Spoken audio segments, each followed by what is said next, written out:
Allez, je start. Allez, et c'est un mot pas innocemment utilisé.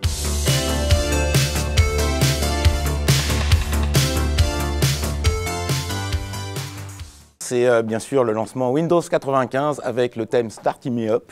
C'était à Seattle, il y a bien 25-28 ans de ça. Et donc j'étais dans une soirée technique et là j'ai eu la chance de danser un rock avec Bill Gates et je crois qu'il s'en souvient encore. Ce qui m'a marqué, c'est plus les réunions des Microsofties. Lors des, on va dire, les messes ou les grandes réunions conférences à Seattle ou à Las Vegas, c'est le fait de se retrouver avec tous les Microsofties des 4 coins du monde. C'était cette année, du coup, lors du Graduate Programme, où on a rencontré justement tous les jeunes de partout en Europe, les jeunes diplômés qui sont venus de partout.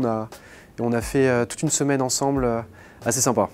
C'était en 2013, fin 2013, lancement de la Xbox One. On avait fait une grande soirée à la Cité de la Mode à Paris. Il y avait beaucoup de monde, il y avait des gens déguisés en zombies, des gens déguisés en gladiateurs, qui étaient un peu l'univers des jeux qu'on lançait avec la Xbox One. Je m'en souviens bien. Donc moi, c'est le passage à 100% en télétravail lors du premier confinement. On a dû réinventer la vie d'équipe et je me souviens notamment de cours de cuisine en ligne qui étaient assez mémorables.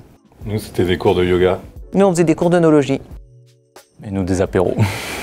Le jour du 40e anniversaire de l'homme sur la Lune, j'ai organisé la conférence de presse. Nous avons annoncé la première contribution de Microsoft au noyau Linux. Ça a été un tremblement de terre dans le monde de l'informatique et je crois que d'aucuns en parlent encore.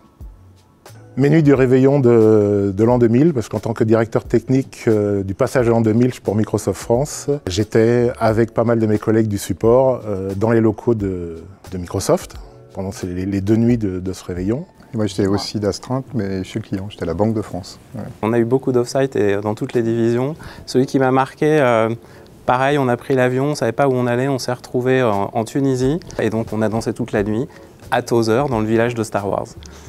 Pour moi, le lancement de ChatGPT est vraiment marquant et va avoir un impact important sur notre société dans le monde professionnel.